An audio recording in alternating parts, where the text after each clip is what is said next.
말씀 사무엘상 25장, 고린도전서 6장, 에스겔 4장, 시편 40편, 41편 말씀입니다.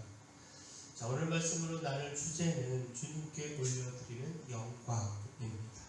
곧 우리는 마땅히 하나님의 영광을 위해서 살아야 한다라는 겁니다. 따라서 입술을 벌려 하나님을 찬양하며 살아야 합니다. 시편 40편은 고난 중의 기다림으로 주의 응답과 구원을 경험한 다윗의 감사 기도입니다. 시편 41편은 질병 중에 하나님의 치유와 구원을 확신하는 다윗의 기도입니다.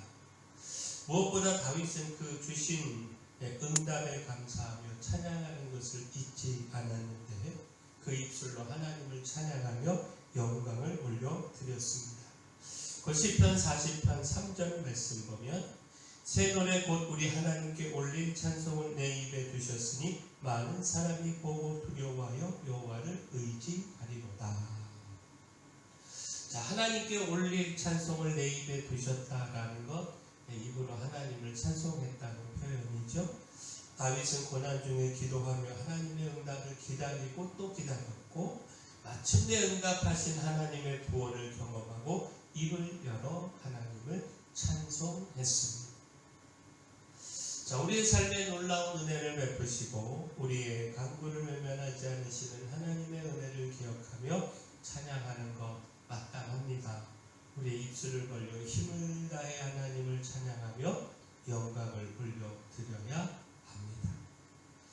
자, 또한 우리의 몸 거룩한 삶으로 하나님을 찬양하며 영광 올려드려야 합니다. 고린도전서 6장은 우리의 몸이 하나님의 거룩한 성령의 전이 된다는 사실을 가르치고 있습니다. 곧 우리의 몸은요 성령이 거하는 전으로 음행을 피하고 거룩한 삶을 살아야 한다라는 겁니다. 우리의 몸을 통해 하나님께 영광 올려드려야 한다라는 겁니다. 고린도전서 6장 19절 20절 말씀 보면 너희 몸은 너희가 하나님께로부터 받은 바 너희 가운데 계신 성령의 전인 줄을 알지 못하느냐? 너희는 너희 자신의 것이 아니라 값으로 산 것이 되었으니 그런즉 너희 몸으로 하나님께 영광을 돌리라. 자, 우리는 그리스도의 몸을 구성하는 한 지체입니다. 뿐만 아니라 우리의 몸은요 값을 주고 사신 주님의 소유로서 성령의 전입니다.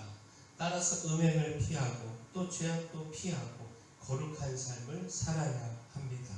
이를 통하여 하나님께 찬양하며 영광을 올려드려야 합니다. 곧 우리의 거룩한 삶이 하나님께 영광이 됩니다. 불의한 삶으로는 결코 하나님을 찬양할 수 없고 영광도 돌려드릴 수 없습니다.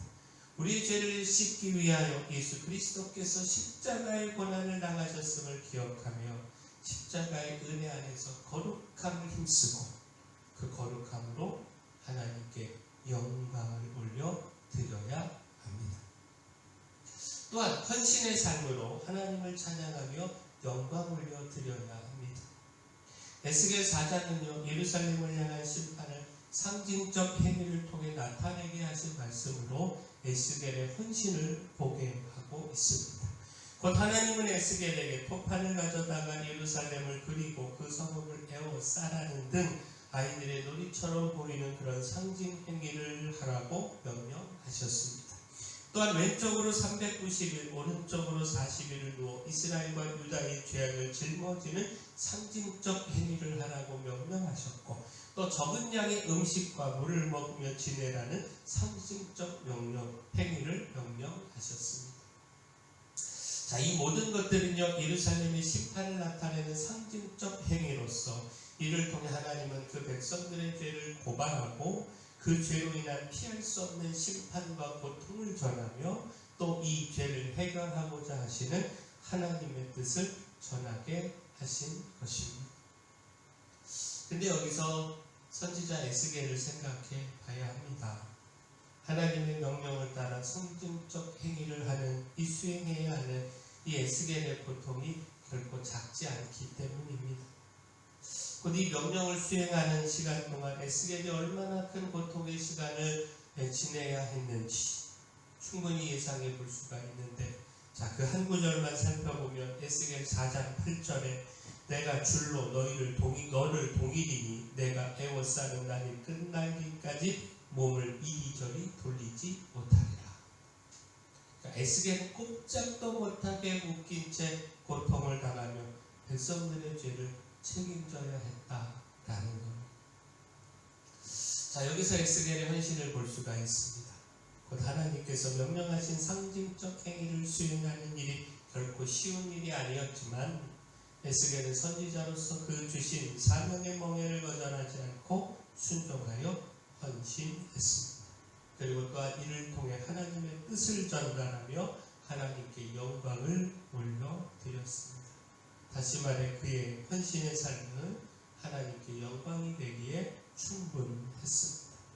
따라서 우리도 에스겔의 헌신을 따라 힘써 헌신하며 하나님께 영광 올려드려야 합니다. 우리는 거룩한 삶뿐만 아니라 헌신의 삶으로 하나님의 영광을 위한 삶을 살아가야 합니다. 자, 마지막 우리는 모든 삶에서 하나님의 은혜를 깨닫고 하나님께 영광 올려드려야 합니다. 사무엘상 25장은요 나발에 대한 말씀인데 모든 삶에서 은혜를 깨닫고 하나님을 찬양하는 삶을 살았던 다윗과 그 삶에서 은혜를 깨닫지 못하고 불량한 삶을 살았던 이 나발을 우리가 대조하여 볼 수가 있습니다. 곧 다윗과 그 부하들이요 나발의 근처에 머물면서 울타리와 같은 역할을 했습니다. 나발의 가축과 소산을 지켜주었습니다. 다윗과 그 부하들로 인하여 나발은요 주변의 강도와 그 위험에서 안전할 수 있었고 가축 하나 잃지 않을 수 있었습니다. 그러나 나발은 그 은혜를 깨닫지 못하고 양털을 깎는 축제에 떡과 고기를 나눠달라고 하는 다윗의 청을 완악함으로 거절했습니다. 그 보낸 다윗의 부하들을 모욕하며 쫓아냈습니다. 바로 여기서 그 은혜를 깨닫지 못하는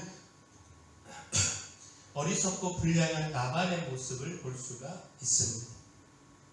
반면 다윗은요 모든 삶에서 그 은혜를 깨닫고 하나님께 영광을 올려드렸습니다. 그 나발의 이 불량하고 모욕적 태도에 분노한 다윗은 부하들과 함께 나발을 치고자 출발했습니다. 근데 마침 이 모든 사실을 종으로부터 들어 알게 된 이 나발의 아내 아비가일이 급히 떡과 포도주와 고기 등을 준비해 다윗을 찾아갔고 지혜로운 말과 겸손한 태도로 다윗의 분노를 멈추게 했습니다. 그리고 이렇게 분노를 멈추게 된 다윗은 그 속에서 하나님의 은혜를 깨닫고 하나님을 찬송했습니다. 은혜를 깨닫지 못한 나발과 달리 분노로 경솔할 수 있었던 자신의 행동을 막으신 하나님의 은혜를 깨닫고 찬송했습니다. 뿐만 아니라 이후에 나발이 죽었다라고 하는 소식을 다윗이 듣고 자신이 당한 모욕을 친히 갚아주신 하나님의 은혜를 깨닫고 다시 하나님께 감사하며 찬송했습니다. 자, 이와 같은 나발과 다윗의 대조된 모습은 우리가 모든 삶에서 하나님의 은혜를 깨닫고 하나님을 찬송하는 삶을 살아야 한다는 사실을 깨닫게 합니다. 어리석게 그 은혜를 놓치는 불량한 삶이 아니라 모든 삶에서 베풀어 주신 그 은혜를 찾고 발견하여 마땅히 감사하며 하나님께 영광 올려드려야 합니다. 자, 우리는 하나님의 영광을 위한 삶을 살아야 합니다. 입술의 찬양과 거룩한 삶과 헌신의 삶으로 하나님께 영광 올려드려야 합니다. 모든 삶에서 베푸신 하나님의 은혜를 깨닫고 하나님께 영광 올려드려야 합니다. 바라면 우리가 이렇게 하나님께 영광 올려드리는 삶 살아가기를 소원합니다. 사랑의 주 하나님, 우리의 모든 삶에 베푸신 주님의 은혜들을 깨닫고 입술을 벌려 찬양하는 삶을 살기를 소망합니다. 우리의 몸이 성령의 전임을 잊지 말고 거룩함으로 하나님께 영광 올려드리는 삶을 살게 하시고 수고와 고난이 따르더라도 주님께 순종하고 헌신함으로 영광 올려드리는 삶을 살게 하여 주시옵소서. 9월이 시작됐습니다.